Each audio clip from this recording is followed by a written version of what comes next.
So hello everyone, welcome to our channel fan of film. మొన్నే Pushpa 2 teaser release అయింది. Last year same date కి where is Pushpa glimpse release అయింది. ఆ glimpse release కి ముందు వరకు గ్లిమ్స్ ఎలా ఉండబోతుంది, అసలు పుష్ప జైలుకి ఎలా వెళ్ళాడు, పార్ట్ 1 తో వచ్చిన హైప్ ని మేనేజ్ చేయగలరా, అసలు ఎక్స్పెక్టేషన్స్ ని రీచ్ అవ్వగలరా, ఇలాంటి ఎన్నో క్వశ్చన్స్ ని మైండ్ లో పెట్టుకుని గ్లిమ్స్ చూస్తే మరి 1 ఇయర్ బ్యాక్ రిలీజ్ చేసిన గ్లిమ్స్ లోనే అంత రివీల్ చేశారంటే ఇప్పుడు టీజర్ అంటున్నారు. ఇలా ఎన్నో ఎక్స్పెక్టేషన్స్ తో టీజర్ చూద్దామని యూట్యూబ్ ఓపెన్ చేస్తే టీజర్ లెంత్ 1 minute 8 seconds అని తెలిసింది. ఫస్ట్ కొంచెం డిసప్పాయింట్ అయ్యా, కానీ don't judge the teaser by it's length అన్న కొటేషన్ గుర్తొచ్చి టీజర్ ఓపెన్ చేశాక నాకు అర్థమైంది మేకర్స్ టీజర్ పేరుతో మన మొహాన గ్లిమ్స్ కొట్టారు. అంటే టీజర్ బాలేదని కాదు, టీజర్ మొత్తంలో ఒకే సీక్వెన్స్ ని చూపించడం వల్ల డిసప్పాయింట్ అయ్యా. బట్ తర్వాత నా ఎక్స్పెక్టేషన్స్ ని పక్కన పెట్టి చూస్తే నచ్చింది. బట్ టీజర్ రిలీజ్ కి ముందు నేను ఉన్న హైప్ లో టీజర్ సాటిస్ఫై చేసి ఉంటే ఆ రోజు నైట్ వీడియో రెడీ చేసేవాడిని. కానీ డిసప్పాయింట్మెంట్ వల్ల వీడియో చేయొద్దని ఫిక్స్ అయ్యా. బట్ నెక్స్ట్ డే క్యాజువల్ గా వేరే వీడియో కామెంట్స్ చూస్తుంటే ఈ కామెంట్ కనబడింది. సో ఈ వీడియో మీ ఒక్కరి కోసమే చేస్తున్నా. సో ఇంకా లేట్ చేయకుండా వీడియో స్టార్ట్ చేద్దాం. టీజర్ గురించి మాట్లాడుకునే ముందు టీజర్ కంటే ముందు వచ్చిన ఈ పోస్టర్ గురించి మాట్లాడుకుందాం. ఫస్ట్ ఆఫ్ ఆల్ ఇక్కడ పుష్ప కూర్చున్న విధానం చూడండి. అప్పుడెప్పుడు పుష్ప పార్ట్ 1 అనౌన్స్మెంట్ పోస్టర్ అనుకుంటా ఇది. ఈ పోస్టర్ లో పుష్ప ఏ పోజ్ లో అయితే కూర్చున్నాడు, ఈ పోస్టర్ లో కూడా అలానే కూర్చున్నాడు. ఇది రైస్ అండ్ ఇది రూల్. ఇక్కడ అతని కూర్చునే స్టైల్ సేమ్ పెట్టి తన స్టేజ్ మారినా తన యాటిట్యూడ్ మాత్రం ముందు నుంచి ఇప్పటి వరకు సేమే ఉంది అన్నట్లు రెఫరెన్స్ ఇచ్చారు. అండ్ ఇక్కడ ఈ చైర్ మీద ఉన్న ఈ సింబల్ ని గమనించారా, ఇది Pushpa iconic dialogue reference. Pushpa అంటే ఫ్లవర్ అనుకుంటువా, ఫైర్. అండ్ ఈ సింబల్ ని వెనకాల ఉన్న కంటైనర్స్ మీద అండ్ పుష్ప పట్టుకున్న గుడ్డల మీద కూడా చూడొచ్చు. సో పుష్ప ఈ సింబల్ ని తన బ్రాండ్ గా మార్చుకున్నాడు అనుకుంటా. అండ్ తన వెనకాల ఉన్న గ్యాంగ్ అందరి చేతిలో గుడ్డలు ఉన్నాయి. ఇవి ఓన్లీ ఎర్రచందనం కట్ చేయడానికి మాత్రమే కాదు, ఎదురు వచ్చిన శత్రువుల తలలు కట్ చేయడానికి కూడా యూజ్ చేస్తారనుకుంటా. అంటే వాళ్ళ గ్యాంగ్ కి పర్మనెంట్ వెపన్ గుడ్డలు అయి ఉండొచ్చు అని అంటున్నా, like the axe gang. And ఆ గుడ్డలని ఈ సింబల్ లో కూడా ఇంక్లూడ్ చేశారు. అండ్ ఈ పోస్టర్ లో పుష్ప వేసుకున్న షర్ట్ అప్పుడెప్పుడు రిలీజ్ చేసిన మేకింగ్ వీడియోలో చూసినట్లు గుర్తు రావడంతో అక్కడ ఏమైనా డీటెయిల్స్ దొరుకుతాయా అని చూస్తే ఆ వీడియోలో అల్లు అర్జున్ గారు వేసుకున్నది ఈ షర్ట్ కాదు. బట్ నాకు ఇక్కడ కూడా ఒక డీటెయిల్ దొరికింది. ఇక్కడ అల్లు అర్జున్ గారు పెట్టుకున్న బెల్ట్ ని గమనించండి. ఇక్కడ కూడా ఆ గుడ్డలి సింబల్ ని గమనించవచ్చు. అండ్ ఈ ఫ్రేమ్ లో ఇక్కడ మూవీలో పుష్పరాజ్ వేసుకునే కొన్ని షర్ట్స్ ని చూపించారు. సో ఇక్కడ సరిగ్గా గమనించండి, ఇక్కడ ఉన్న ఈ షర్ట్ ఈ పోస్టర్ లో పుష్ప వేసుకున్నాడు. And release date announcement poster కూడా ఇదే సీన్ నుంచి తీసుకున్నారు. ఇక్కడ కూడా పుష్ప సేమ్ కాస్ట్యూమ్ లో ఉన్నాడు అండ్ అదే పోజ్ లో కూర్చున్నాడు. బట్ ఇక్కడ చేతిలో గుడ్డలి లేదు అండ్ ఎక్స్ట్రాగా నోట్లో సిగరెట్ అండ్ చేతికి బ్లడ్ ఉంది. సో ఈ సీన్ లో పుష్ప ఆ గుడ్డలితో ఎవరినో వేసేసి స్వాగ్ కోసం సిగరెట్ తాగుతున్నాడు అనుకుంటా.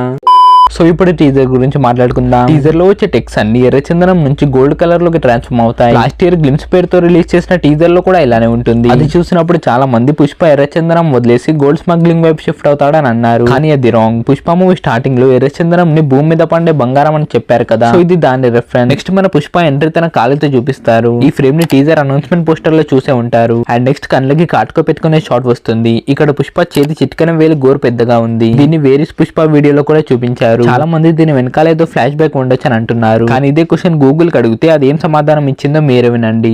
In some Asian cultures, a long fingernail on the pinky finger is associated with wealth or social status. Next ఇక్కడ మన పుష్ప త్రిశూలంతో నుదుటి మీద గీత గీసుకుంటున్నాడు. కానీ అలా గీసుకునేటప్పుడు వచ్చే సౌండ్ వినండి. ఆ సౌండ్ ఎక్కడి నుంచి వస్తుందంటే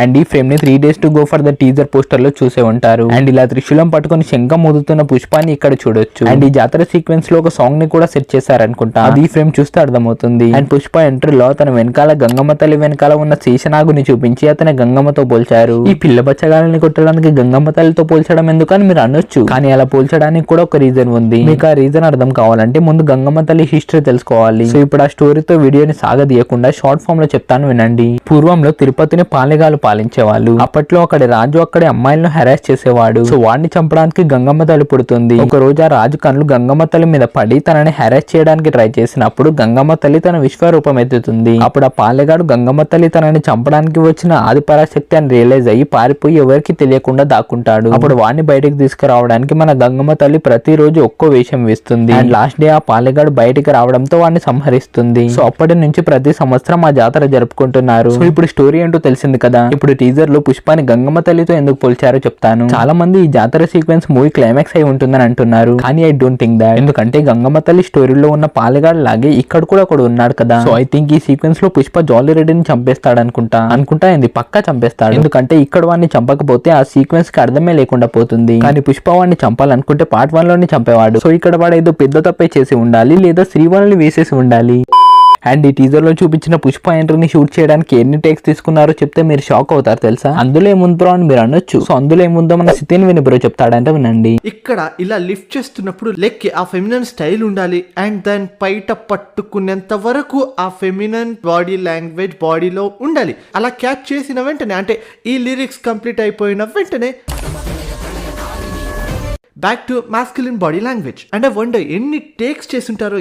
51. మీరు విన్నది నిజమే. ఈ ఒక్క షాట్ పర్ఫెక్ట్ గా రావడానికి మన సుకుమార్ గారు 51 టేక్స్ తీసుకున్నారంట. మరి ఈ ఒక్క షాట్ కి ఇన్ని టేక్స్ తీసుకున్నారంటే పార్ట్ 1 నుంచి ఇప్పటి వరకు ఆయన పర్ఫెక్షన్ వల్ల అల్లు అర్జున్ గారు ఎంత కష్టపడ్డారో అర్థం చేసుకోవచ్చు. మరి ఎంత కష్టపడ్డారు కాబట్టి కదా ఫలితంగా నేషనల్ అవార్డు వచ్చింది. సో మన ఐకాన్ స్టార్ ఇలానే ఇంకా ఎన్నో అవార్డ్స్ పొందాలని కోరుకుంటూ వీడియో ఎండ్ చేద్దాం. సో వీడియో నచ్చితే లైక్ చేయండి అండ్ మీ ఫ్రెండ్స్ లో ఉన్న మూవీ లవర్స్ కి షేర్ చేయండి. అండ్ ఇలాంటి teaser and trailer break downs కావాలంటే మన ఛానల్ ని సబ్స్క్రైబ్ చేసుకోవడం మాత్రం మర్చిపోకండి. అండ్ నాతో మనం మాట్లాడాలంటే ఇన్స్టా ఐడికి మెసేజ్ చేయండి. వీలైతే ఫాలో కూడా చేసుకోండి. సో మళ్ళీ నెక్స్ట్ వీడియోలో కలుద్దాం. Bye bye.